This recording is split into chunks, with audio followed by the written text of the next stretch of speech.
the fuck just happened? Playing through injuries. Let's go. And it starts tomorrow night, man. I can't wait.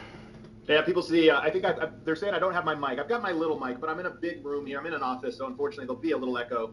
Apologize in advance. But if you can cut through that, we are going to break down the 4 series that are already set, the 4-5 and the 6-3 in each conference, and we'll briefly discuss the play-in games that are happening Tuesday, because we'll be back on Wednesday breaking down the first round of play-in games and going a little bit deeper on the playoffs. But today's show will be a great one, because we have 4 series to go through, and this is where it gets real legs. You and I, we both get a little extra excited when the playoffs roll around because there's so much meat on the bone from an X's and O's standpoint. So we're going to start on the series most near and dear to my heart. The number 4 seeded Denver Nuggets hosting the hottest team in the NBA, the LA Clippers. The season series is 2-2. Not sure really what you read into that. Kawhi did not play in any of the 4 games. Joker played in 3 of the 4.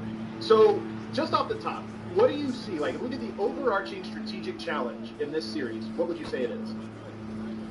Man, oh man. The biggest challenge, I think, the biggest challenge for the Denver Nuggets is that they are getting the team that is playing the best basketball in the NBA right now. They are. They're playing better than anybody, and it's a tough draw for Denver to get the Clippers. Whoever would have got the Clippers.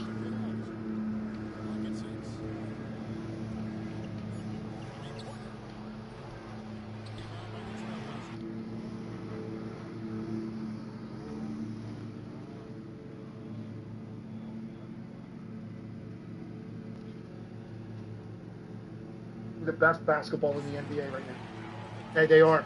They're playing better than anybody, and it's a tough draw for Denver to get the Clippers. Whoever would have got the Clippers.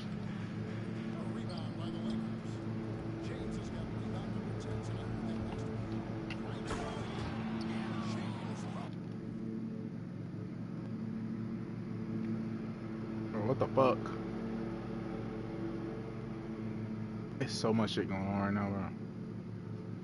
Oh my god, bro.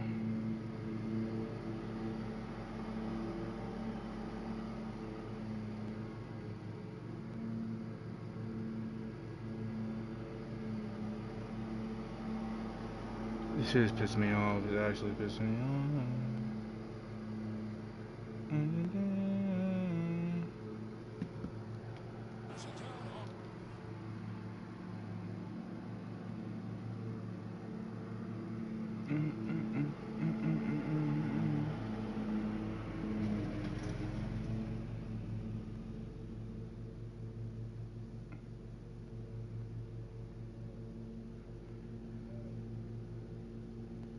I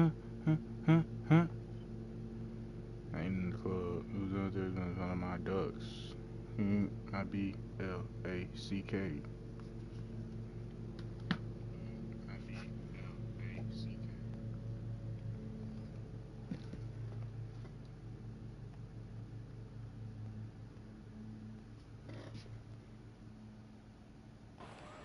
He's gonna put that one in his scrapbook. Insane dunk. And now they're starting to rub it in. Build up a lead, and here we go. Baby, it is showtime. They've got a timeout called by Chauncey Billups. He wants to talk to his guy.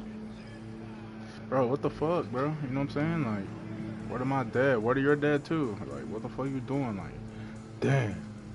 Boy, where to my dad? I'm trying to get in that head.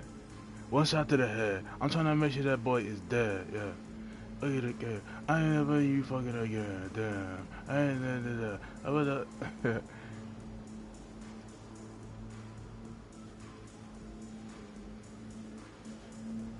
try to get one shot to the head. Damn.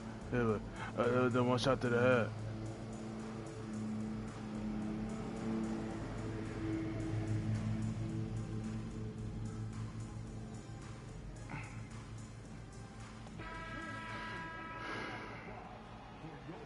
Introducing Domino's new and first ever stuffed crust pizza.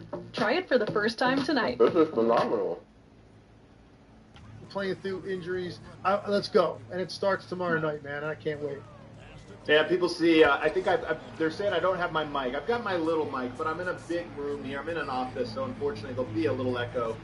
Apologize in advance. But if you can cut through that, we are going to break down the 4 series that are already set, the 4-5 and the 6-3 in each conference, and we'll briefly discuss the play-in games that are happening Tuesday, because we'll be back on Wednesday breaking down the first round of play-in games and going a little bit deeper on the playoffs. But today's show will be a great one because we have 4 series to go through, and this is where it gets real legs. You and I, we both get a little when the playoffs roll around because there's so much meat on the bone from an X's and O's standpoint. So we're going to start on the series most near and dear to my heart, the number 4 seeded Denver Nuggets hosting the hottest team in the NBA, the LA Clippers. The season series is 2-2. Not sure really what you read into that. Kawhi did not play in any of the 4 games. Joker played in 3 of the 4. So, just off the top, what do you see? Like, look at the overarching strategic challenge. Here's Murray. What would you say? It's good. 2 points. Murray's the biggest challenge, I think, the biggest challenge for the Denver Nuggets is that they are getting the team that is playing the best basketball in the NBA. They are. They're playing better than anybody, and it's a tough draw for Denver to get, because whoever would have got the Clippers, it was going to be a tough draw. Unfortunate, because this team is 19-3 in their last 22 games, and more importantly, Kawhi Leonard looks like Kawhi Leonard, like in his prime of when he was doing incredible things in the postseason. I can't believe actually how good Kawhi Leonard looks with all of the time he missed the first half of the season. And he had no explosiveness when he first came back. It's incredible how much better he looks now than he did a month ago. And so for me, the biggest challenge for Denver is just like, you're dealing with a buzzsaw right now. Look at what we're talking about with the Clippers, okay? First of all, James Harden had a very good year. He had a lot more on his plate than he thought he would.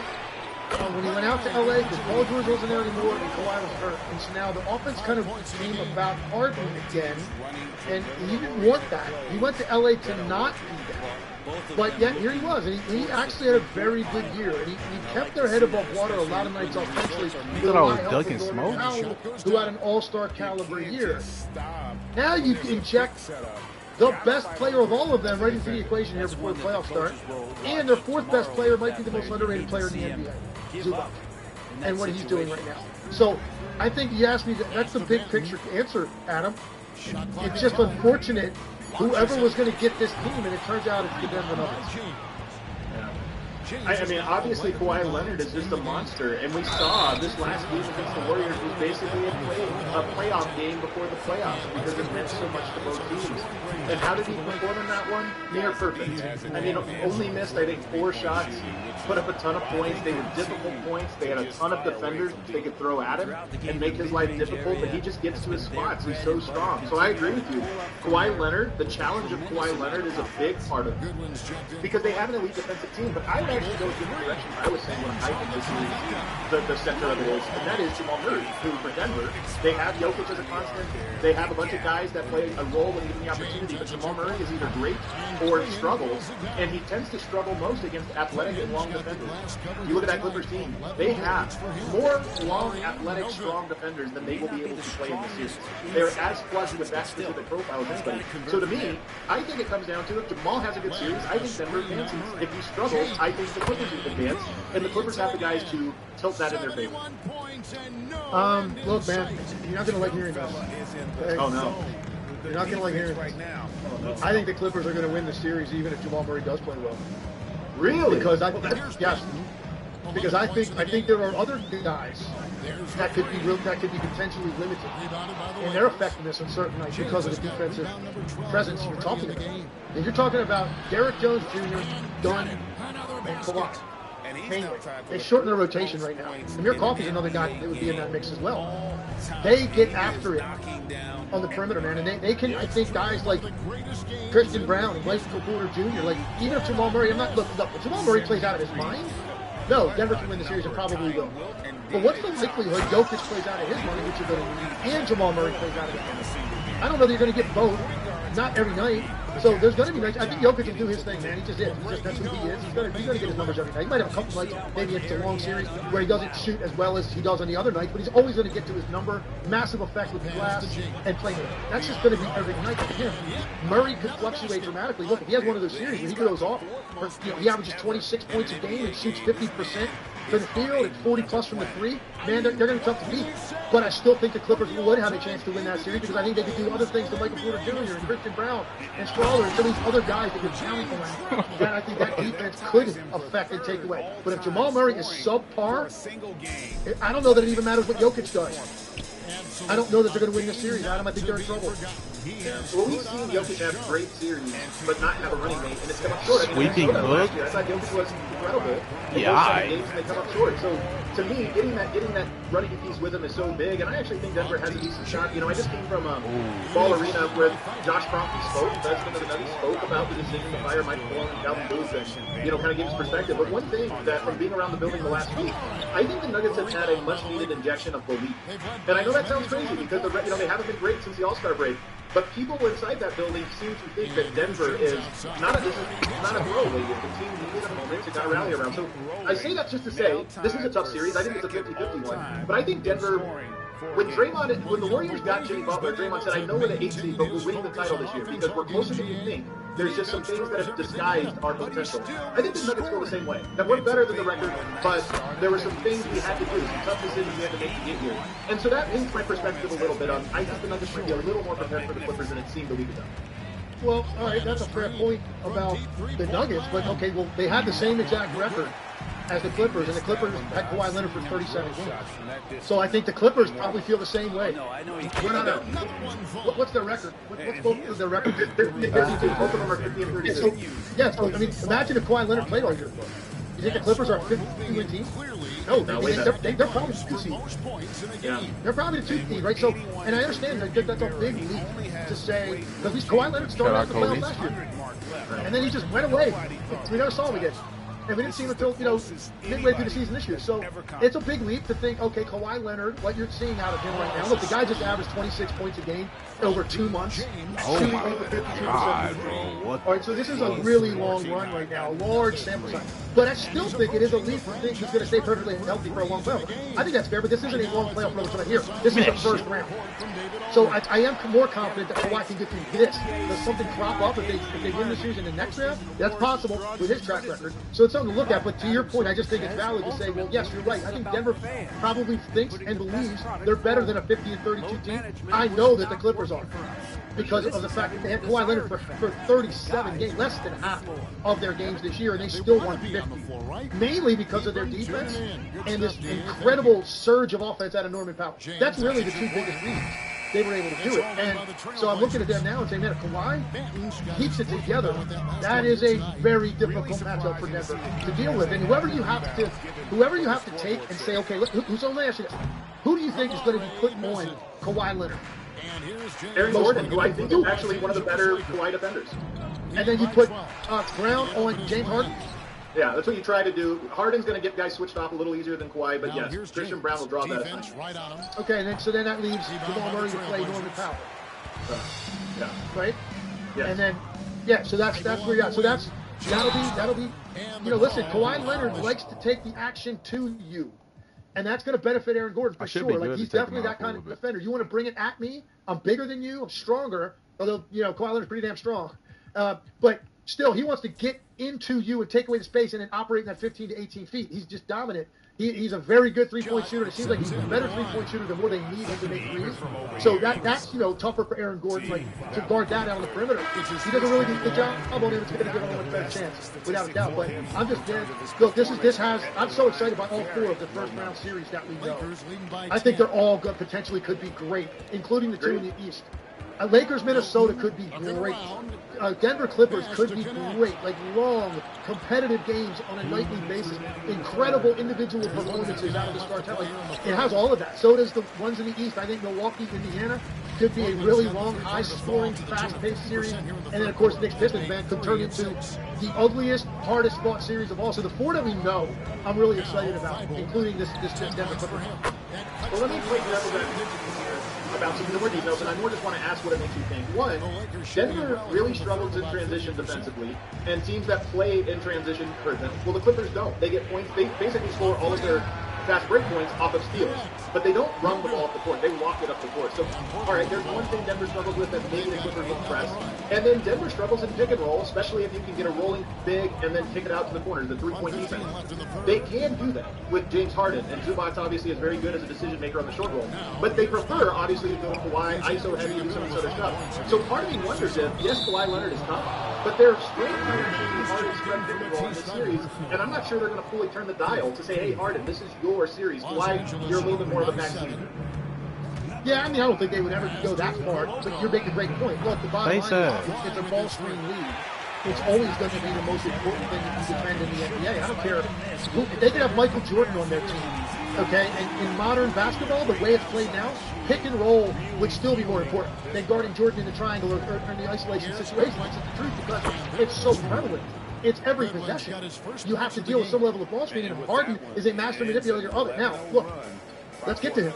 He's going to be tough for Denver in this series, without a doubt, man. Operating on a high ball screen, getting the switches or getting downhill and really putting Jokic in that no man's land with Zubac, who is a phenomenal diver. And him and Harden have great chemistry. He throws him these low little skip pocket passes that Zubac catches and gets up to the rim quickly. He throws him lobs for dunks. He also takes Jokic out of position. If there is a shot, Zubac is incredibly difficult on the offensive glass. So Zubac is a major factor in the series because of Harden and the way he manipulates you. So it's big. But look, now let me play devil's advocate. Adam, James Harden, we all know, has a propensity, like he can wet the bed at any time. Like at any time, James Harden could not show up. We all know that that's possible. Like he's had these mystifyingly head-scratching quiet nights in big spots throughout his entire career, going all the way back to Houston. So is it possible Harden finds the dark place? Yeah, but I do think this. I think it was exaggerated in Philly because the other guys he was playing with, he couldn't count on either. That's not Kawhi Leonard. So I think that gives James Harden much more confidence that it's not all on him, because this other dude, when it's all said and done, if Kawhi's healthy, he's going to average 25 to 30 in this series, and he's going to shoot over 50% from the field doing it. And that gives James Harden a little bit of like a pressure release. Man, I got this guy. I know what he's going to do. He didn't know what Embiid was going to do. He didn't know what Maxey, a younger Maxey, was going to do. So Harden felt the pressure and he choked at times. So that's something that Denver can look at and say, hey, man, Harden, he's got a wide range of what he's capable of doing, but there's no mistake in what you said. That high ball screen is the single most important thing that Denver's going to have to defend in this series. And there's other teams that maybe are more comfortable going into it. That's really just my point, is that the Clippers have dominated in a different way, even though they're capable of playing that way. So how much do you adjust? When you've won 22 out of 24 games, how much do you say, well, we're winning this way, let's play it, versus that team is vulnerable to this style, so let's adjust? That'll be something to follow as the series kind of progresses. Another thing I wonder about is you have Tyronn Lue, who's I think one of the great playoff coaches. He really knows how to strategize a series and attack. And you have David Adelman, who has all but 3 games experience as the head coach. I think he's great. I think he's a smart guy, but he has never been at the driver's seat for a playoff series. Do you think that's a factor? Well, listen, you would know more about this than me, but you would hope if they make a move as dramatic as they did by firing a championship coach right before the playoffs start, and you think you can make a deep run, they must have total faith that he can handle this, because make no mistake, you slide over one seat, that thing's a lot warmer. That's a lot warmer. Okay? Yeah. You have to make, and look, he's going to rely on his staff a lot. And the little I've heard from him to this point, I've been impressed with.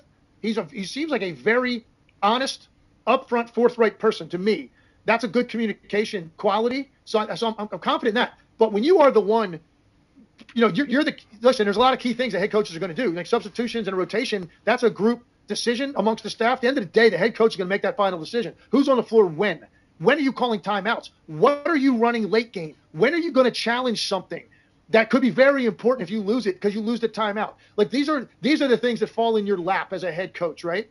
Not to mention just the adjustment you make, what you tell your team at halftime, what the focus is on what you just watched. Like there's a lot more responsibility. If Denver didn't believe he was capable of doing it, there's no way they make this decision right now when they could have just waited until after the season. So you might know a bit more about it than me, and your faith in him, I'm curious to hear how much faith do you have in him? But I'm thinking the organization must have had enough of what they're observing every day to think we can hand this off to this guy and we're confident he's going to make the right decisions when the heat gets turned up. I think the organization is hopeful that he's ready for this, but I think they were more certain that Michael Malone was not. not that he wasn't ready for it, but that he had expired and that they knew where this was going to go if Michael Malone was at the helm. So you might as well try any alternative to see if it gave life to the team. And as I mentioned, there is some life with the organization right now. There's some confidence that wasn't there. So we'll see. But that being said, experience is still the greatest teacher. And until you're in that seat having to make those decisions, you just don't know how it's going to go. We're going to talk more about this series throughout the week, but we got to keep it moving. You got one more? Just one quick thought for Denver fans who are probably mad at me because I said I think that they're in trouble for this series. Keep in mind this. They've got the best player on the floor. So they've got the best player on the floor. And probably will be the best player on the floor every night in this series. So that's a lot. That's a lot. You know, you can put on their ledger on the asset side, weighing this thing. That's big in this moment. Jokic has proven he can do it. They're going to need him to be incredible in this series and then get plenty of help because I think the Clippers right now they're on an incredible roll with what they're doing on both ends. And this is going to be a really tough challenge for the Nuggets. Yeah, I'll just tell you this. Obviously, I'm biased too because I just have so much faith in him. I watch him every night. I think the guy is unbelievable. I think he has been the best player in every series he's been in since 2021, with the exception of one, which was against the Phoenix Suns. They got lost 4-0. You know, they were shorthanded, Michael Porter and Jamal Murray, but he wasn't the best player in that series. But every other one, against LeBron, Anthony Davis, Anthony Edwards, a lot of great players. To me, he has been definitively the best player. Why he's great? We'll see who comes out on top of that, at least, and who makes the bigger imprint and what the margins dictate in the series. Let's take our first break. On the other side, I want to get into the Lakers and the Wolves, which is also, you have me hyped for this one, because it sounds like you think this series has a chance to go deep as well. So we'll get into that and then shift our focus to the East on the other side. First, let me tell you guys about Monarch Money. Finances can be messy and confusing. Monarch Money acts like your personal CFO, giving you full visibility and control, so you can stop just earning and start growing. It's more than your average budgeting app, although it is that too. It kind of helps you track where your expenses are and find out where you can trim some of the fat. But it also helps you as a complete financial command center for your accounts, investments, and goals. You open it up, you start an account, and you start talking about what it is you want to do. You want retirement, college fund, whatever it is. Maybe you're just saving to try to buy for a house. It'll keep you settled and get you working towards your goals, and you can track them in real time. Are your investments going up or down? Is there somewhere you can move your money? Is there somewhere you can start saving? What are you spending? And what is the time frame based on the trajectory you're on that you can reach your goals? Get control of your overall finances with Monarch Money. Use the code ALLNBA at monarchmoney.com. It's also in the description of the show. And that's half off your first year. 50% off. If you go to monarchmoney.com and use that code ALLNBA. Get ready for the season ahead with Shady Rays. Quality shades built to last. Our friends at Shady Rays have you covered with premium polarized shades that won't break the bank. I just ordered 2 pairs of Navigators just last week. I already have like 3 pairs of Shady Rays, but you know, spring's around the corner. I'm looking for a couple new styles. Expand what I'm working with. Shady Rays is we got 4 shows this week. This is episode number 1 of the week with me and Legs. We will be back Wednesday, Thursday, and Friday, breaking down the play-in action and continuing the previous playoffs, because this is our time of year. This is where we get really excited. And it sounds like you're excited for the 6-2 Timberwolves visiting the 13 Lakers. Series is 2-2. Wolves 8-1 in their last 9. The Wolves really finished the season strong. When they were healthy, especially in the back half of the year, I thought they looked like a team that was better than their record. And it sounds like you feel the same because you have this series being very close. Yeah, I think it's going to be I think it's going to be close games. Ultimately, look, this could be one of those series that the Lakers win in 5 or 6 games, but the games are decided late. You know, and so some series go that way. At the end of it, historically, you'll go back and look at it 5 years later and go, oh, they won the series 4-1. It wasn't competitive, and it's not really the case when you dive in game by game. I think there's going to be very important possessions in this series in the fourth quarter that the Lakers are going to manage better. That's what I believe, because of the 3 different guys that they have and their ability to make great decisions as a scorer or facilitator, including Austin Reeves in that mix with the other 2 stars. I think ultimately the Lakers are going to win the series, but I do think Minnesota, again, like the Clippers, they're playing their best basketball now. And even listening to J.J. Redick's comments last night, he gave them their proper due. He knows what he's looking at right now on film with the Minnesota Timberwolves, and they are playing great on both ends. I just don't know that defensively you're going to have enough to deal with what the Lakers can hit you with the different ways they can attack you because of the number of manipulators of the ball they have. They just, you know, nobody's got 3 guys like that, like they have. And I think that's just a little bit too much for Minnesota to deal with in the big moments. But I think Minnesota hangs with them. And if it ends up being a 6-game series, not going to be surprised by that. I don't know that it's going to go the distance. 6 games where maybe 2 or 3 of those could have gone either way, but ultimately the Lakers get enough of the big plays, and that's why they'll move. It's going to be a good fucking series. So this is the central battle in the series to me, is that the Lakers have 2 of the best closers in NBA history, let alone the current NBA, Luka Doncic and LeBron James. They have a great coach that's helped them obviously strategize all year and really maximize what they have available to them. And the Wolves have not done a great job of closing. They don't score well. They defend well in the clutch, but they don't score well. And so is that going to improve? So that's definitely, I agree with you that that's a battleground, and we'll probably have close games. But close games do not favor Minnesota. I'm breaking it just like Pops, too. But what I wonder, this is, the Lakers are vulnerable to size inside. They have size on the perimeter. Gobert is huge, Naz Reid is big, and Julius Randle, I'm breaking it just like Pops. What are you talking about? Anybody. Even LeBron James, I think he's stronger than LeBron when he's talking about like in the paint physicality. And that to me is the lever they're going to have to pull over and over and over again. They're going to have to own the boards. They're going to have to own the paint. They're going to have to own the foul line by. I can't do it over him though, bro. And I think there's a chance to do that. Yeah, I agree with that. I think that's going to have to be a big part of this series. One of the things that the Lakers did very well against them, the last time they played was I believe late February, or maybe they played one more time, but I remember this game specifically because of the way the Lakers defended Anthony Edwards. They were willing to blitz him more than most teams on the perimeter, and the ball kept finding average to below average shooters alone. And Minnesota was horrible from the three-point line in that series, and I think that is going to be a big part of what J.J. Redick does to Anthony Edwards. He's not going to want him to come out and hit 4 threes in the first quarter, where now you might have a 40-point night on your hands because he gets into that kind of real bouncy rhythm early. Why roll the dice with that? So I think that's going to be a big part of this series. How do those other guys knock down shots? I'm talking about guys like Jaden McDaniels, I'm talking about Dante DiVincenzo, Nikhil Alexander-Walker. Like they're Naz Reid, their main wings, and then Naz, who's a big, but he shoots a ton of threes. How they shoot the ball out of the traffic that Anthony Edwards is going to see is going to have a huge part of the series because neither one of these teams are highly predictive from the three-point line.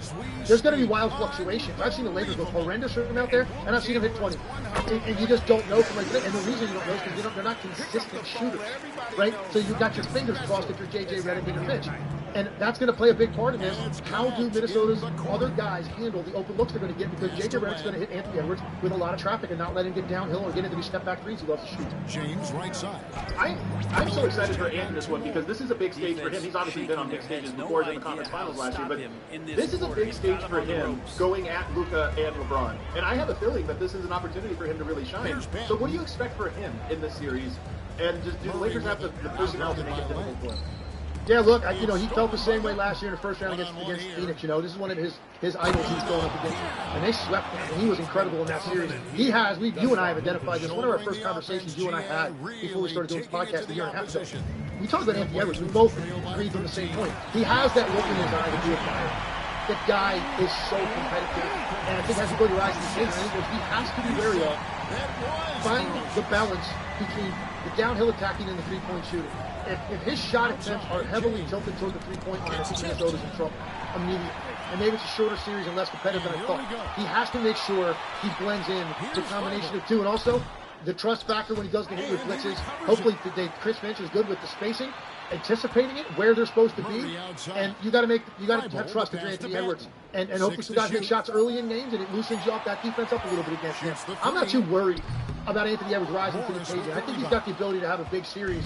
Just don't fall in love with the three to the extent that you do some nights. I think that's important. So anybody else that you think is an X factor in this one in either direction? I mean, I do think that the oh my god, identity is a little outside the radar. He's low-key should have failed. I ain't gonna lie. I think that what the fuck? Rudy Gobert is going to have a monster series. I think he's going to have to be a guy that's huge rebounding numbers. And he's going to, Jackson Hayes is not a guy that you're worried about guarding. He's only a lob threat. So he's going to be able to roam a little bit more. You're not talking about most of the time guarding a pick and pop guy. Rudy Gobert can play downhill, play in the paint, and be a menace in there. And if we're talking about him a lot, then I think really bodes well for Minnesota. If his name is coming up a lot. Because he's a presence, he's a factor. He's altering stuff at the rim. And getting on the offensive glass, getting them extra possessions is very important.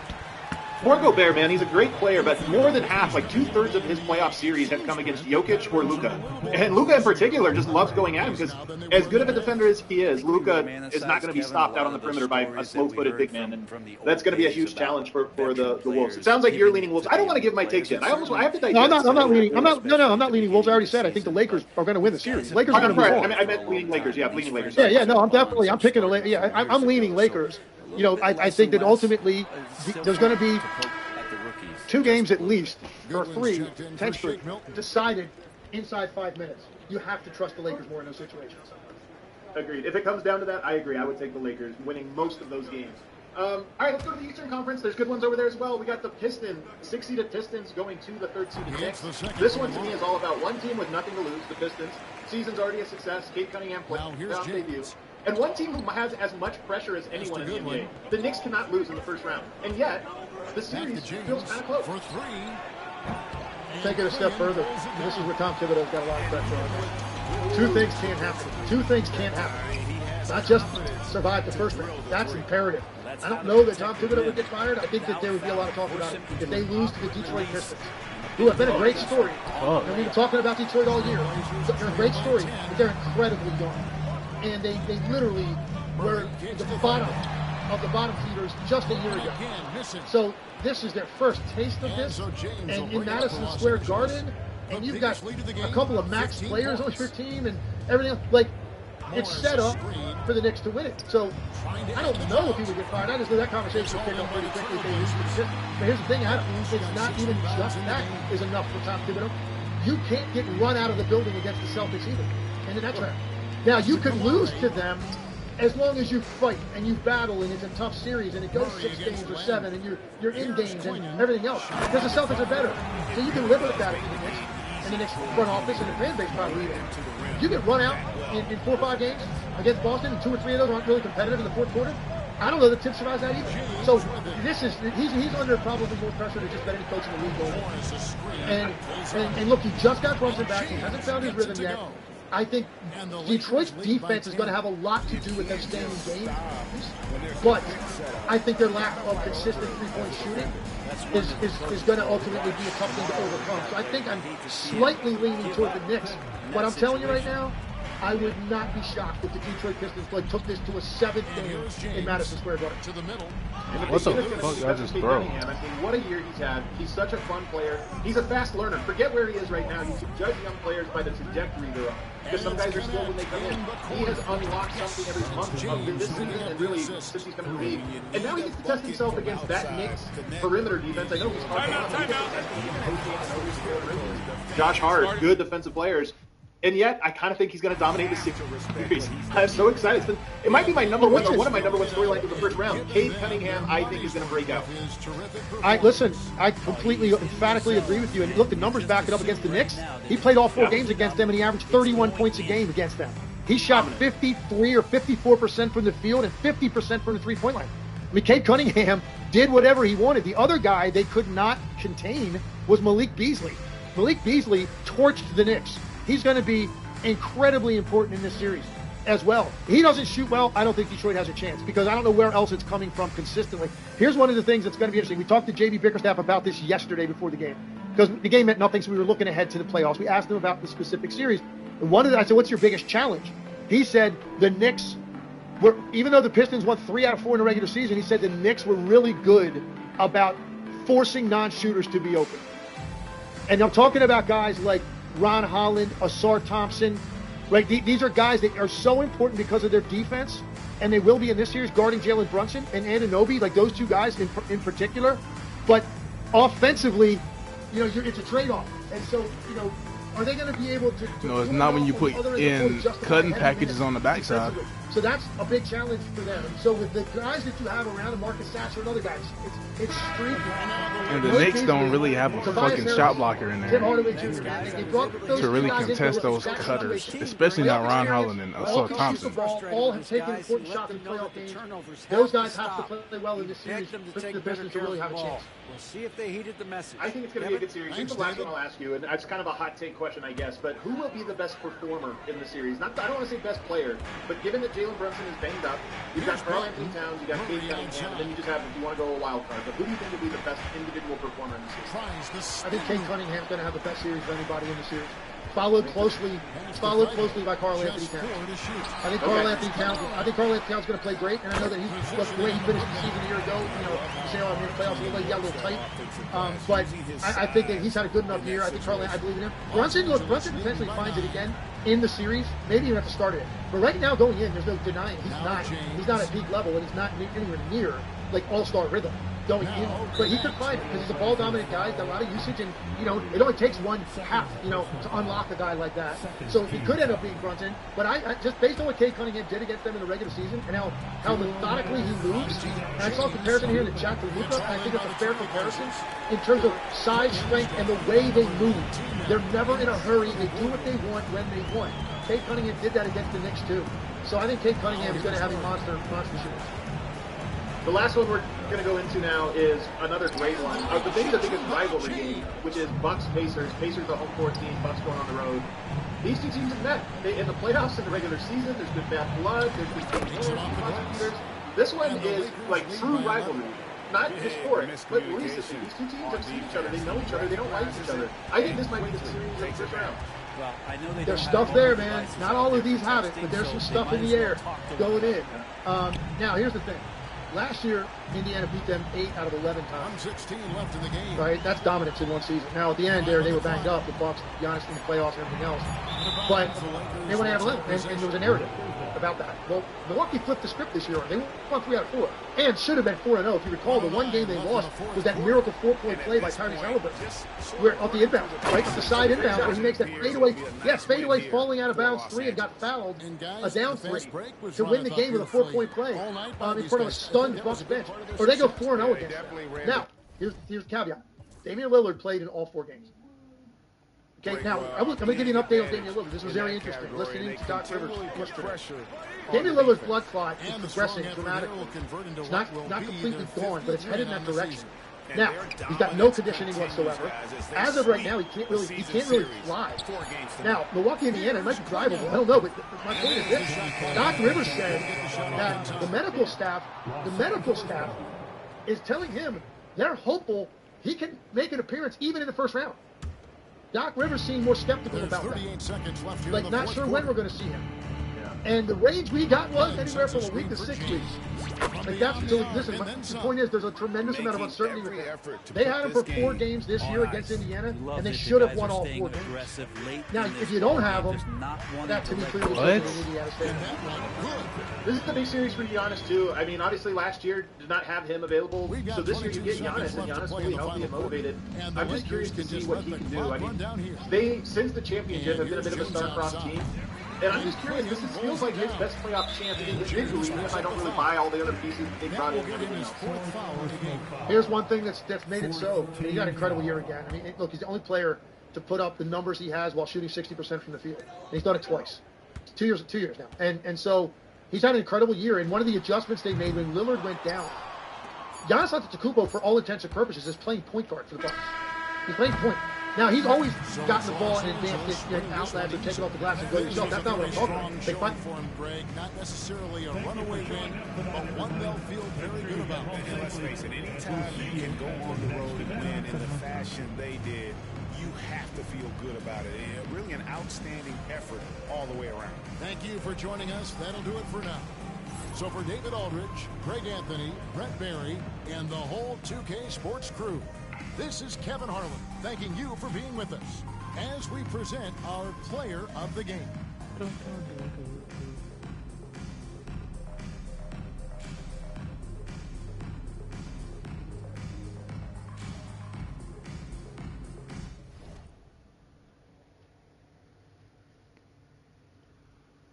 I got 2 more sets. Like, by design, he's really running point for this team. And what Doc Rivers said, what it's unlocked for them is a lot of dribble handoff action and down screen action because the way that the back line is loaded to the lane. Because if Giannis has a gap, he's at the rim. So you have to pinch the lane, which means now those defenders are further away from the guys that are running the down screen action and the handoff action. And it's harder to get there. He said it's unlocked an element to their offense they didn't have before. And that was really interesting to me. Doc seemed very confident. Even without Lillard, he thinks that they've got a great chance against Indiana to advance. And so I agree, man. When it's all said and done, the 4 series we mentioned, I don't know if I'd put it ahead of Clippers Nuggets, but it's close. I think those are the 2 best. All 4 have a chance to be great. I just think Clippers Nuggets, to me, has a chance to be special. I think there's going to be late game drama. You're going to have incredible individual performances, stat lines in that series. And I think, maybe even as the series goes on, get a little bit chippy wouldn't be the worst thing. Yeah, I think I'm with you. I was going to ask you what your favorite series was, but the only thing I'll say is all 4 of these are good to me. I don't think there's a single one in these. Yeah. You mentioned that the Lakers might beat the Timberwolves. You could see it 4-1 or something like that, but they'll all be tough games. I agree. To me, that's the low end. The low end is a 5-game series where they're all good. But I think for all 4 of these, I would not be surprised if we saw 4 6-game series between the 4 of them. And you can't say that very often, that every playoff series brings some level of doubt to it. No, and so I agree with you. I think all 4 could be great. And then we don't know, obviously, what the other 4 series are going to be. I don't think, with the exception probably of Orlando, if they got Cleveland, which they're not, No. they're if they lose the 7, if they lose the 7-8, right, and they win that next game, then they get Cleveland in the first round. I saw firsthand when they beat them in March, and I was really impressed with what they did to them defensively. And Banchero, continued to get better. I'm not saying they're beating Cleveland. I'm just saying that maybe that gives you a little drama. For the most part, Cleveland, Boston, I think they're not going to get tested too badly. Now, the West could get interesting with those top 2 seeds because we don't know exactly what's going to happen with Golden State. Right. Look, you expect them to beat Memphis in the 7-8. You expect it, but there's no guarantee. If they lose that game and then they do win the next one, you got Golden State, Oklahoma City right out of the gate in the West. Yeah. So the 1-8-2-7, potentially very, very interesting. Now, I said this after Golden State lost yesterday. I know they wanted to win the game. They tried to win the game. They lost in overtime. If they won, they got the Lakers. I don't know if that was a great thing for Golden State. By losing, as long as you win the next game and play Houston, It's a great thing for round, me, though, Legs. It's a that great might thing not for have me, been the though. worst thing in the world for Golden State, right? I agree. As far as advancing. But the key is you got to win, and anything can happen when you put yourselves in this position. Bad shooting night, an injury, Draymond gets ejected, foul trouble. You're susceptible now to a lot of weird stuff happening, and you put yourself in a precarious situation where you lose 2 games, you're going home. So they didn't want to be in this position, but it might not be the worst thing if they're able to beat Memphis. Let's go to that game, though, real quick, because I thought the exact same thing you did. The stakes for Grizzlies-Warriors, this game happens Tuesday night. Our next show will be Wednesday, breaking this game down. But Grizzlies at Warriors. If you win, you get to play the Houston Rockets, a very good team, tough, but inexperienced. They have some shortcomings, not the best offensive team. Improved. And if you lose, the best-case scenario is you draw the Thunder. Very few, if any, weaknesses, absolutely dominant. So this is the hugest swing for who you play. It's not the same in the East, but on this one, this game should have all of the intensity. No, there's no doubt, and you're exactly right. Look, and I will say this, as far as Golden State playing Houston, I just said that's preferable to play in the Lakers or Oklahoma City. I mean, I think everybody would agree with that because Houston's got very little collective playoff experience amongst this group. It's a young team. You got a couple guys that have had that kind of run, but it's a young team. But here's the thing: do you remember what they did to Steph Curry a couple weeks ago? He had 3 points against them, and it wasn't like, Curry had a terrible night. He couldn't even get the ball at him. What they did to him with Amen Thompson, Dylan Brooks, the different Tari Eason, they mauled Steph Curry in that game, and they played top side. They had all kinds of help on his back cuts and everything else. They did not make mistakes on anything related to him on ball screen. He got no space, and he actually at one point got demoralized. I thought he just kind of was like, man, this is not fun. Like what's happening to me right now. So. Look, they obviously would go to that blueprint are actually against smart him. defenders. Now, do you remember what I said after that game?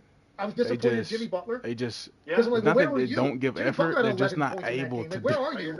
If Curry's going to get played that way, this is what they brought you in Luka for. is literally So unable to move his feet as fast as he yesterday. needs to be Maybe to he stay in answers front of well people. there, but that's something probably in the back of Steph Curry's mind a little bit. But still, listen, I think if you give him the preference, more times than not, Houston in the best of 7, and Nikola Jokic can't even jump onto a curve. Real quick, I don't know if you saw the last game against the Clippers and who collected a DNP for the Golden State Warriors. One Jonathan Kuminga, which is something I had kind of seen coming and speculated on, and now you do that in what was effectively a pre-playoff game. It does make you wonder, is Kuminga a guy that would be a quick hook or just not even given a chance to the playoffs? Does it change your opinion at all knowing they did not go to it against the Clippers? No, they just wanted him super fresh for the play-in game. That's all. That's all. That's right. So, I'm about to send this and see who wins. It's the rest day. It's the rest day. Not in the circle of trust, man. It's an interesting. I know. Listen, we know how you feel. He's your anti guy. He's not even mine. He's your anti my guy, right? Right. We need to look for that. Right. Exactly. So look, who knows? That was weird to me. We'll see what happens in the game on Tuesday night, and certainly going forward. So be very interesting. My friend. What do you think it sends a message though? Because we're going into do or die basketball now, and he just collected a DNP. Like, I have to imagine that messes with a young player's mind. Oh, there's no doubt about it, man. He's probably. It depends on how he handles it. Like, everybody's different. Some guys would use that. They'd be so mad that it actually could help them the next time they play, because you're playing literally in spite of your coaches, not for them.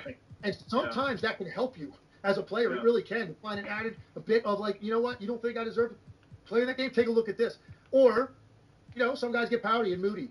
And if you're not mentally ready, then when you get your next opportunity, this could lead to something bigger, a bigger picture for him in the overall postseason, however long that lasts. Am I stupid? Hello? The last game, and I can't believe we're ending the show with this one, but Hawks go to Orlando to take on the Magic. Season series is 2-2. Unlike in the West, whether you draw the Celtics or the Cavs, you're likely drawing dead in the first round. How do you see this game? What's interesting about this one to you? Well, I think it's flip a coin because Atlanta on any given night is capable offensively of going off. They've done it. They've beaten good teams this year because they go crazy offensively certain nights. Having said that, my faith is more in the Orlando Magic, the way that they closed the year. Why I just did played that. very well to close the season. Their defense, to me, ultimately will be the difference in this game. Oh, there it is. Okay, my fault. Yeah. All right, well, we'll kind of see how those go, and we will break both of those games down in detail on Wednesday's show, as well as get ready for the next wave of play-in games. Had the 115 and continue our preview of the playoffs, which is going to be an absolutely great one. We do have a couple super chats, though, James. I think we have 2 of them. What do we got? Carrot Hammer says, what coach are you buying this playoffs? I mean, we kind of know the usual suspects, So but is if you there a coach score you kind of 115 points, you're interested in following? your shit only goes up by like Ime 6 Udoka. points. Great answer. There's something about that guy, man. Like, and look, he's not for everybody. As far as a player, you better have a certain temperament if you want to go play for Ime Udoka. I can tell you right now. But my goodness, is there a coach in the league that draws more out of his team that reflects, what his 10 commandments of basketball are more than Ime Udoka? He's got a list of things that you better adhere to if you want to play for him, and he challenges you literally on every possession to do it, and guys respond to it. So I would say Ime Udoka, man, as an X factor, and there's some great coaches in the Western Conference. This is gonna be interesting to see JJ Redick's first time going through this, man. I know he's got a lot of talent. We laid it out, but at the same time, it's different now, man. The stakes are much higher. Everything you do is more magnified. All of your decisions matter more, and so it's just a totally different vibe. His first time going through it as a coach, that's one to keep an eye on, I think, for sure. I like the Ime answer. I like the Redick answer. I think both of those fit. Charlie Pound says, switch Jokic and SGA. How do their respective records change?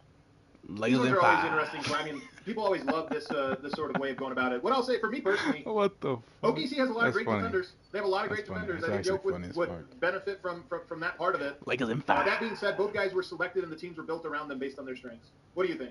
Oh, I agree shit. with that. Bronny I'm is just picturing SGA. tripping. I think you could put Jokic on any team on the planet, and they're just better. You know what I mean? Because of his all-around game. But I'm picturing SGA in Denver with that particular Bulls team and the way he plays. It doesn't. I don't know, man. Something about that doesn't look right to me. He's a great player. I think you're right, though. They're both where they're supposed to be. So I don't even know why we would even visit that. They are where they're supposed to be, and have had incredible amount of success, both of them, to this point. But now Oklahoma City needs to get, I think, minimum conference final this year. I think right now they have to be the favorite to win the Western Conference. Most people have to view that. But they have to get to the conference final. They go out again in the second round. So number 1 record 2 years in a row in the West, record-setting year this year for them, and lose in the second round again. I think they're going to have to revisit a little bit about the way that their roster is constructed and what they want to do going forward. Not SGA at all, or Jalen Williams, but that's what I'm talking about. But a little bit of I think, some of their identity, man. Because if they do lose, it's not going to be because of their defense. It's going to be because their offense let them down. Their shooting let them down around SGA. They have to take a look at that, I think, potentially. But having said that, pretty confident they're going to go to the conference finals. Last one we had here from Connor Phillips. He says, if you could change the play-in playoff format, how would you? Got swept. The one thing I'll say about the play-in that I don't like, swept. if you're the Cleveland Cavaliers or the Oklahoma City Thunder, you don't find out till Friday who you play in the playoffs. It's almost a disadvantage in a weird way that you can't prepare all week. So maybe the timing of it would be the one thing I would change. I don't know. No, I think that's especially Lakers and Knicks. Oh my God! If that was the actual NBA Finals, you've got to sit around and wait on that. Through the Look, these scouting, they have so many people on their staff that Lakers the and amount of time Knicks. devoted to all of the possible scenarios is, this Biggie is a lot and different than I Pac. played, man. We got like 3 assistant coaches. Yeah, like one guy on video. One guy was doing strength conditioning, rehab, and massage therapist, all rolled into one person. Like, it's different now, man. These staffs are so expensive. You got a lot of guys doing legwork as we speak on every possible scenario. I will say this: when I first heard about it, I was skeptical about how do you pull that off. I was in favor of including more teams because I just think the fan bases deserve that. There's more fan bases that stay involved all year. I think that's a good thing for the NBA. I didn't know what the mechanism would be, and I think they actually came up with the perfect mechanism. So if you finish 7 or 8, which used to be traditional playoff spots, at least now you get 2 chances to win 1 game. And I think that's what it had to be. And if you're 9 or 10, and you normally would have been on the outside looking in, well, now you got to win 2 games.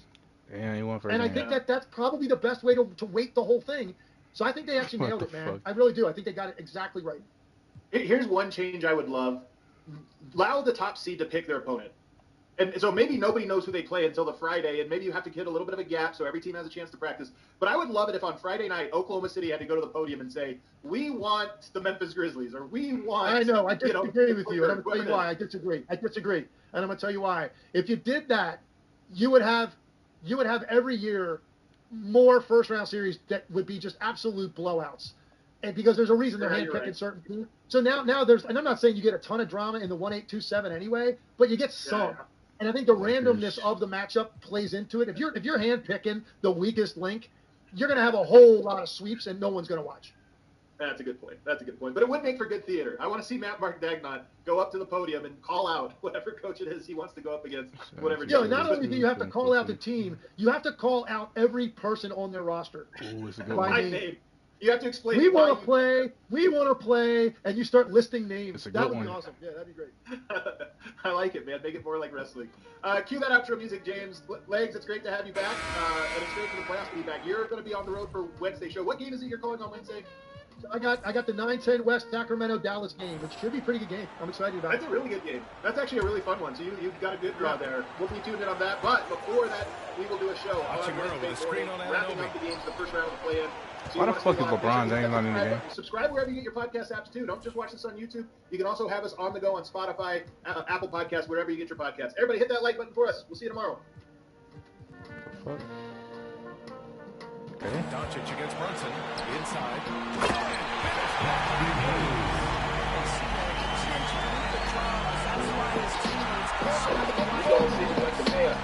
New York trailing. Jared Vanderbilt out there with Rui Hachimura. Then it's Austin Reeves. Then it's Luka Doncic. And it's Hayes in at the pivot spot. And in the middle. That's the Laker 5. And all the way up. So he'll take 2 from the free throw line.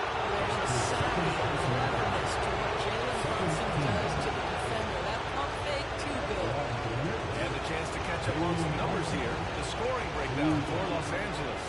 What a performance for Beyond the Arc in this game. They stuck to their guns, and it's paid off all game. Second chance points have also been a big part of what's happened in this game. What did this Clipper squad show you getting a big win like this? Hold on, gang, let you try. Nobody wanted to play the Lakers. They said that they were all done. The moral of the story. That was it. So they was fighting hard to get out of the Lakers' way. But I mean, from trade deadline when they got Ben Simmons and some of the things they added, it actually made them a lot better. Adding Kawhi, then you can see everybody really like gelling and playing well together. So, they are the dark horse to me in the West. Kawhi looks good. I acknowledge Kawhi. He looks just normal. Good. Just amazing. Top like 4 in the NBA when he plays like that. He's a man to be reckoned with. Harden looks. Yeah, I like how he running off. Harden right now is different than James Harden on the Sixers. What was James Harden like on the Sixers versus what he's like on the Clippers now? Well, I just think he has more freedom too. He just needs the freedom. I know a lot about that. Yes. And he probably love LA better too. Who doesn't? Comfortability. But with the Sixers, I got to tell you, he looked like he lost a step. When I watch every game and I watch his whole career, he just looked. There was just so many instances in the Sixers where he would be driving and he wouldn't get separation and he would just look kind of weird. Like, it would just look weird. Like, that's weird. Like, James Harden should never, It's on LeBron James. Beat his man. He's beating his man every time. So I think he's just in better shape than... I think he's more motivated because he knows that it's all going to go through him.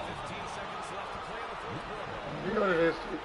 And this is why I always tell coaches, the worst thing you can do is tell a player to play the right way, because in the coach's mind, playing the right way is like getting everybody involved. Step out of bounds. A basketball player don't know the difference between that, right? If you tell us, I need you to look for everyone else, that's exactly what I'm going to do. I'm going to be literal. So I'm driving. I'm not going to beat my man, because if I beat my man, then I'm scoring.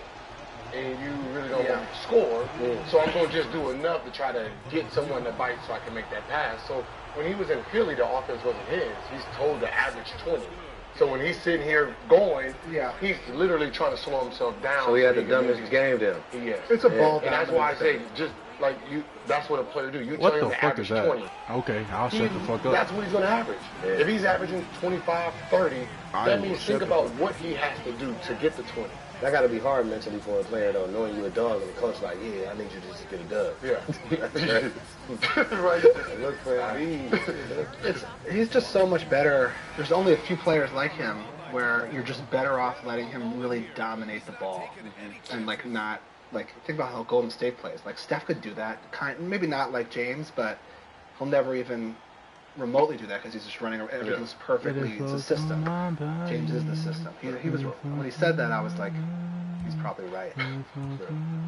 Yeah. But Steph's off-ball game, man, you know, if you watch those games, like, Clippers in hell. He just, As soon as he passed, you already know he's How is Ben Simmons doing for the Clippers? I haven't. Is he? Can we give some flowers for a while? Defensive passes. I haven't got to him yet. I'm just saying, y'all keep jumping from different shit. Let's talk about Kawhi Leonard. Y'all talking about how he was going to be better in B. Kawhi motherfucker that ain't going to play no games. You see what he out there doing? They play more games than him. He play more games than no, he had 33, right? No, I said he was next after. But I'm not watching the full 5 minutes, bro. You got me fucked up, man. How would he be after Ben Simmons? So we can finish the segment with him. What the fuck Ben Simmons do? Yeah. He was just, it was going to be quick. But we can... Let's get no. We got to talk about motherfucker. See, even through this shit. He's showing the world that leg, that one leg. They were talking about him at Olympics. I know it is. Send his ass home, all that shit. And they did. Yeah, and Embiid he brought the little suit back. So Kawhi left and Embiid stayed, and one of them not playing. I got my goal. And I say I, as in America. We were rooting for America, so wherever they sent out there. Ben Simmons playing all right, been playing like 11, 12 minutes per game over the last 5, 6 games. Hasn't really obviously been scoring, but defensively I think he's bringing a lot to the table. And I think he's working his way back in there. But this is the playoffs now, so we'll see. So Swaggy, you said Kawhi. Give Kawhi his flowers, like I said. Oh, shit. 15 oh, my God. A little bit. He played, how many games he played this year? 12. 30, I think something like that. Now what you gonna do? This is their natural. How many games he played? He played 37 games this season. Damn, that's it. 20 years, that's it. Yeah. It's like the first half of the season, he came back. How they put Bronny on? Wasn't playing back-to-backs, but it's he played one back-to-back. How many games did he play? Like 19. Damn, they really lost. Oh, okay. It doesn't have to be a comparison. It's off the mark. Because it was like, who can play the most games this year out of them two? Who said that? We did talk about it on this show. Okay. Who's going to play the most games? Yeah. This was early in the season. Obviously, we're both dealing with knee injuries at that point. Did anyone pick anybody? There were some Kawhi believers. There were some Embiid believers. I wasn't here for that part. Yeah, me neither. He was here, motherfucker. Who'd I pick? I was sitting right there in that bar. Who'd I pick? Who'd you pick? Embiid. Cap. I think he did. Probably because he won gold. Yeah, I know. He was a gold medalist. He was a gold medalist. He looked good in the Olympics. Damn. Kawhi's doing, I mean, yeah. They're such a different... I really have not historically believed in the Clippers since acquiring James Harden, but Kawhi is such a winner. 300. Just Clippers have been the Clippers forever, so even prior to that. I know. There's been 112, struggles. Clippers, 5th seed, Nuggets, 4th seed. How worried should the Nuggets be about this Clippers squad? James Harden, Kawhi playing this level. Zubats, double machine, rolling out as well. I don't know. Did y'all peep the way what James Harden said? They better because they got rid of the players they had, some of the players they had last year.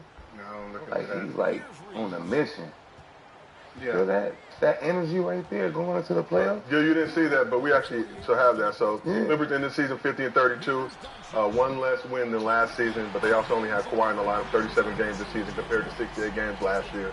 So Harden was recently asked what major differences are there between this year's Clippers squad versus last year's team, and here's what he had to say. It's just different. That's a different team. Like, you got guys that knows, their role and know what they're supposed to be doing consistently on a night-to-night basis, like from the beginning of the season. You know what I mean? So it's a different team. What do you feel like makes it different this year as opposed to last year? Personnel. I mean, you guys know, like the players that we had last year. So it's just a different team. Who was he talking about besides Paul George? So, was he talking about? That's a great question because who else is there? They made some moves, so no Russ, no PG. Oh yeah, Russ. No, keep going. There's more players. I'm just saying. No, But Russ, no, there's more players. Remember, people got suspended last year. I think they just have. Let's not run narrative. There's people who got suspended last year for acting ass on the sideline. Come on. Bones? I think they just have. They don't know their roles, right? They have more defined role players. They're not having like superstars, ex-superstars be role players. You know, like they have actual guys who are more career role players. I think it's easier sometimes for a role player to be a role player than to act like Russ. What the fuck? Is Maine on the team still? What the fuck? Where is man? Where is man?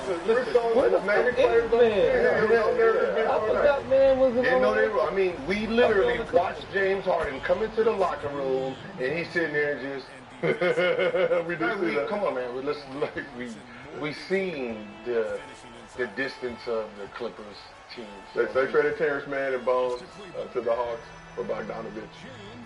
Bogdanovich before the trade deadline. That was this year, though. He said last year. No, he said this year. No, he said last year. After the Harden trade last year, there was that video of James walking in the locker room, I think, for the first time. Yeah. Terrence Mann didn't look terribly impressed, but that's just a video, hard to confirm.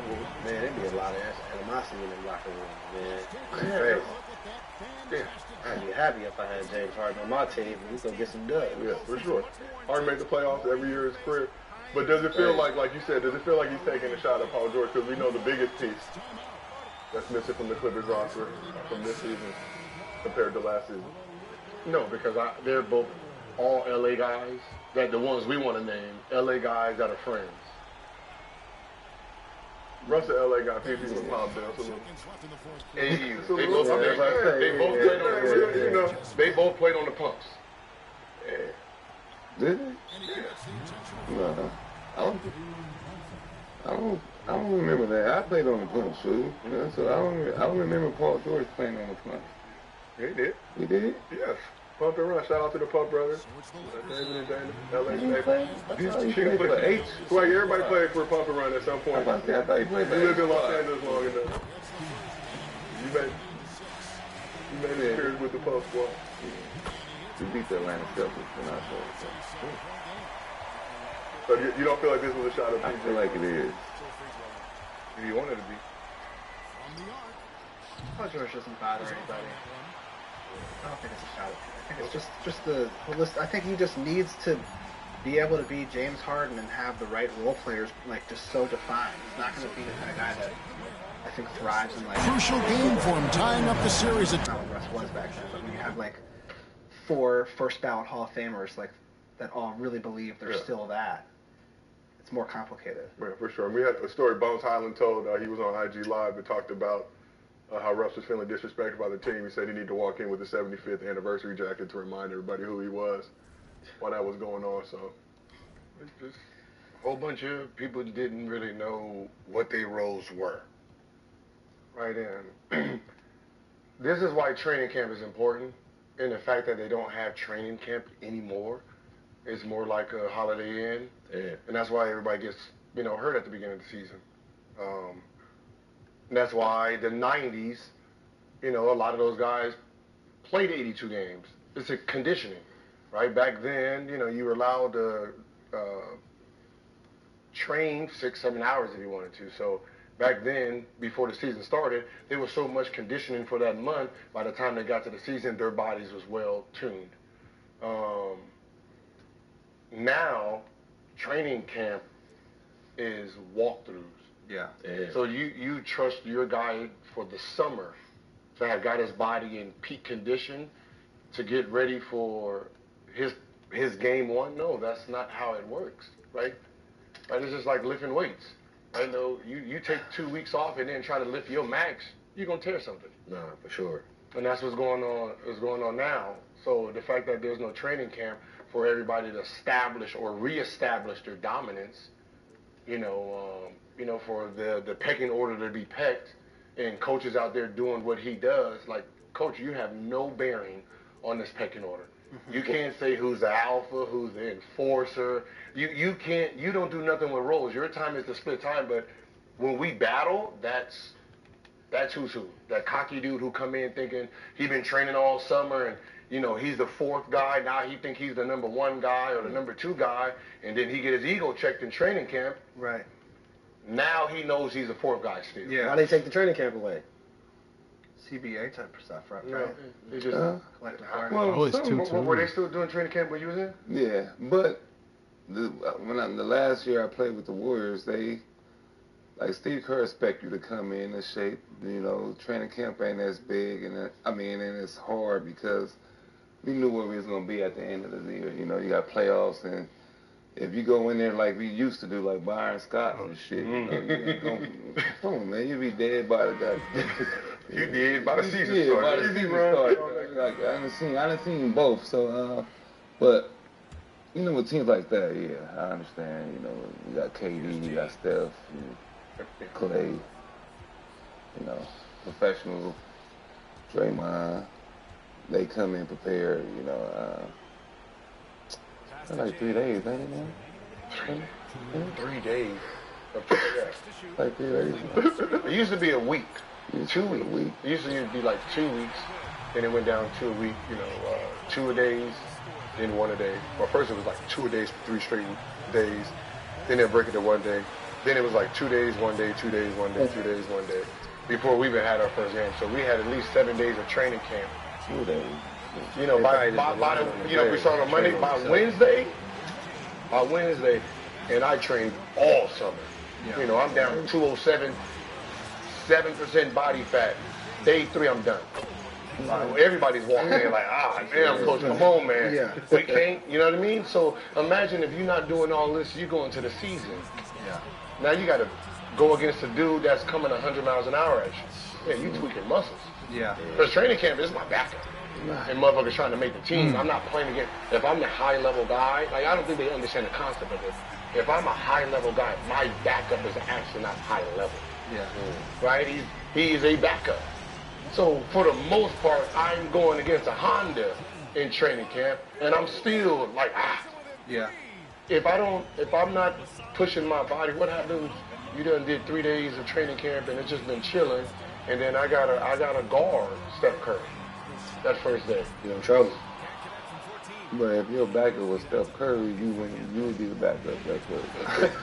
But yeah, they just talk about what he said. No. I'd have been a shooting guard. No. I'd have been a shooting guard. I can beat that motherfucker out. I can beat Pozinski out, bro. I can beat Pozinski. I don't know what you talking about. I can beat Pozinski. You know what I mean? I feel right there. I'm gonna say, is it safe to say we talk about everybody? I think you talk about it. That's why I say I thought it wasn't. Because Kawhi ain't been there either. Look, Kawhi, don't just he just gave him this. What I'm saying is, if you want to be technical, he was there last night when it mattered. No, what I'm saying is, Kawhi played 68 games last year. 68. And he's played 31, so he's been without. He's been without Kawhi too, so he can say everybody if he wants. No. Look what. That's all I'm saying. That's all I'm saying. If Kawhi wasn't there yesterday, they played the Lakers first round. You want that? Do you want that? If Kawhi wasn't there yesterday, Warriors win, and they play the Lakers, right? That's 7 home games. That's what I'm saying. That's 7 home games. That is a 7 home game. You gotta thank Kawhi. That 33 he had yesterday. Let's talk about a big moment in that game, though. Overtime, Warriors down 2. Draymond, easy left-handed layup. Tries to get a foul call. I mean, big deal, not a big deal. Should have dunked it. I think he was looking to pass it and realized all the time. I think he was like seeking the foul. Yeah, which is wild. Yeah, I feel like he's not even that good of a free throw shooter. He delivers in clutch moments, I will say that about Dre. Yeah. But it seemed like just easy layup to tie it up. He probably expected a foul. It's tough, you know. Have it in real time. Yeah. Where's Kevin Durant going? This is funny as fuck, bro. What the hell is going on? Yeah. I mean, the only one that can afford him. Not true. You said afford. What do you mean? Can trade for him? Afford him. Afford him. He's not a free agent. What do you mean? You're the richest owner in the league. You can afford whatever you want, right? Oh, shit. Orlando, you have to be able to trade. Suns, I can give you $20 million. Let's make this trade somehow. I'm crooked. I'm going to find a way to get what I want. Skills are master of football. Yeah, I mean, what you need over here? What you looking at over here? I think we got whatever you need. I feel like it's going to end up being, when it all shakes out, and by the way, I am rooting for the Lakers to win everything. I just want you guys to know that. But I think when it all shakes out, I think it's going to be Thunder Celtics. I think the loser trades for Kevin Durant. Thunder Celtics finals, the loser of that final. I said, like, wait, what the fuck little Biggie saying? But I'm rooting. We forgot his government name. I don't think he said what. I'm rooting for the Lakers. I want the Lakers to win. Oh, okay. I love JJ. So you live in LA now, are you a Lakers fan? No, I'm a Sixers fan. But you still go to Lakers games and have more fun there than Yeah, like when they get like LeBron, I'm like, great. Now like life is a little better because the Lakers games are so much more interesting. And I love LeBron. I think I just love their individual players. I'm not necessarily. I'm a Kobe fan, so the Lakers were always historically my second favorite team behind the Sixers, only because of Kobe. Okay. Once Kobe left, I didn't really feel that way. I like LeBron. I love LeBron, and I love JJ Redick, and I love Austin.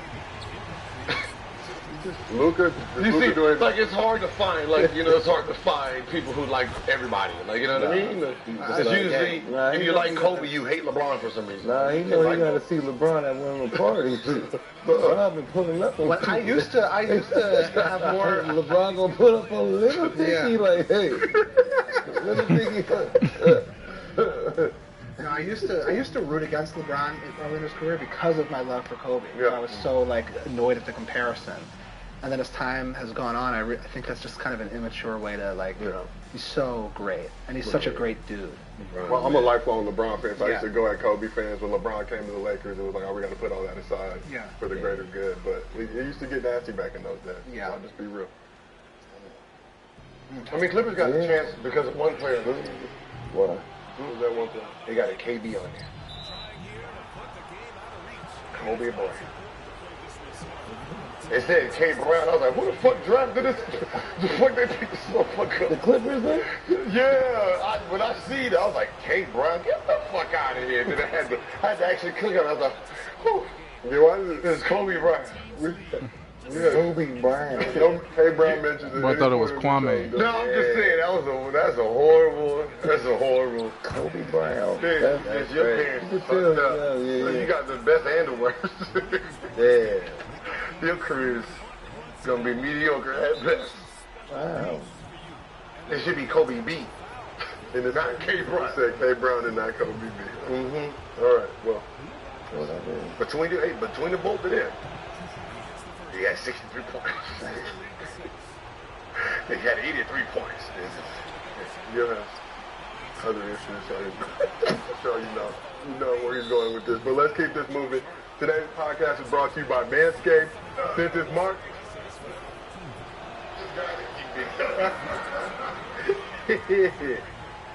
That boy late.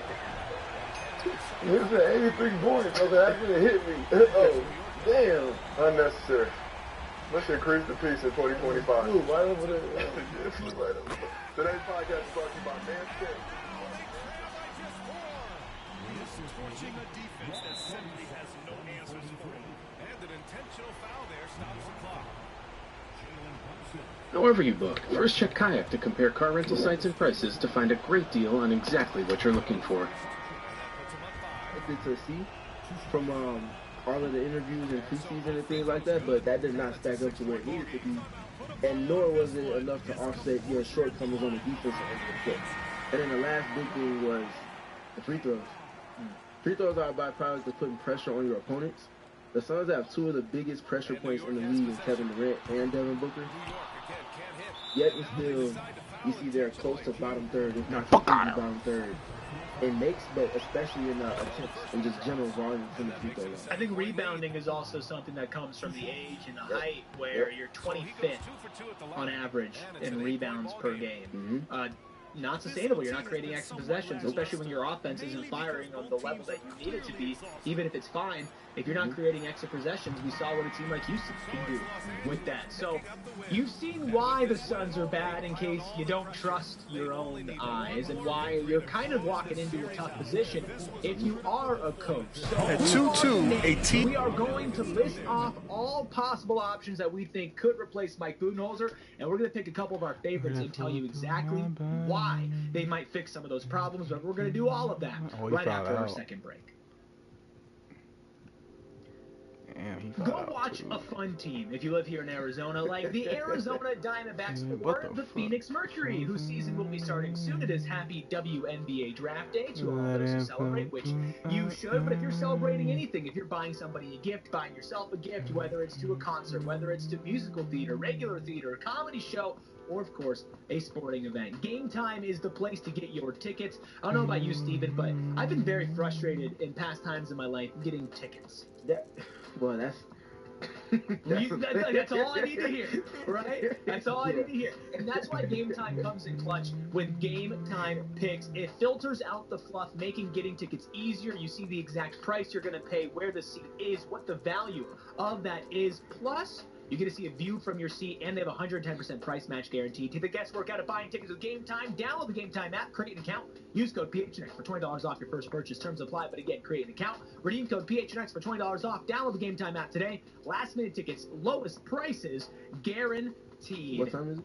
Game time. It's also time to turn your ACs on because it's getting hot, hot, hot. But you don't want to avoid going outside because you don't have a nice patio shade, courtesy of our friends over at All Pro Shade Concepts. Before I tell you what they do, let me tell you just how good they are at doing it. Voted number one by Ranking Arizona for patio shades in 2024. Check. A+ Better Business Bureau rating. Check. Over 1,000 5-star reviews on Google. Check. And in business for more than 20 years in the Valley. Licensed, bonded, and insured. If you're trying to get a brand new outdoor living space with a custom fit awning, All Pro Shade Concepts is the best place to do it. Not just for efficiency, not just for trust, but for results. Licensed, bonded, and insured. Call 623-204-1476 or visit allproshadeconcepts.com right now. Gabe Vincent and Shake Milton go down, big shout out to all of you hanging and Bronny just comes in game 3 and just scores 15.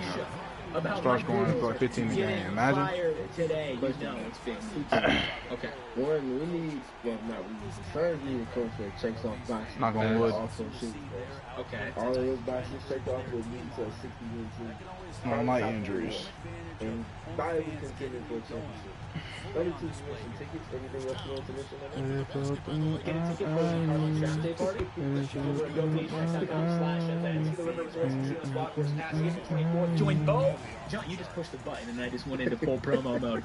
Join Bo, Johnny, and of course all the Cardinals diehards. Your $99 ticket includes entrance to the Upper Deck Bar and Grill at Gila River Resorts and Casinos Golf Course Pass. All you can eat dinner buffet from 5 to 7 p.m. Drink tickets if you're 21 and over. Plus entrance into a raffle giveaway. Plus if you are a diehard, which you could become a diehard for just $36, like I mentioned. Bro, if I'm LeBron James and I win a championship this year, bro, I might fucking cry. I ain't gonna lie. GoPHNX.com/events to check bro, that what? out. I'm like an advertising. That was crazy. Press the button and I just go. You mentioned checking off all the boxes. This is something that we haven't really talked about on any show. Won a championship with his son on his. We talked about all like, the other what the flaws fuck? But let's That shit don't even seem like. What the fuck is that sentence? I won a championship with my son on my team. I've been doing at least been higher in playing at worst. This team had a ceiling that should have been. So floor would be top of the play-in. Which if we know everything that we know now, I think another coach would have been able to get more out of this group.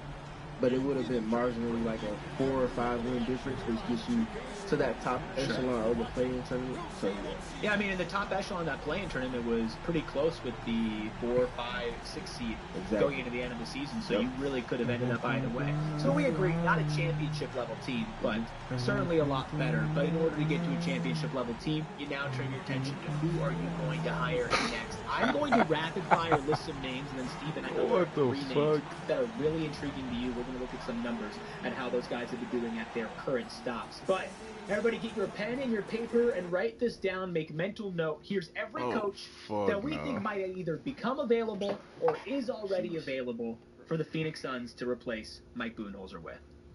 Willie Green, Sam Cassell, Mike Inori, Chris Quinn, Jerry Stackhouse, Michael Malone, Taylor Jenkins, Jared Dudley, Royal Ivy, Matt Brace, Mike Brown, Jason Kidd, Johnny Bryant, and David Fizdale.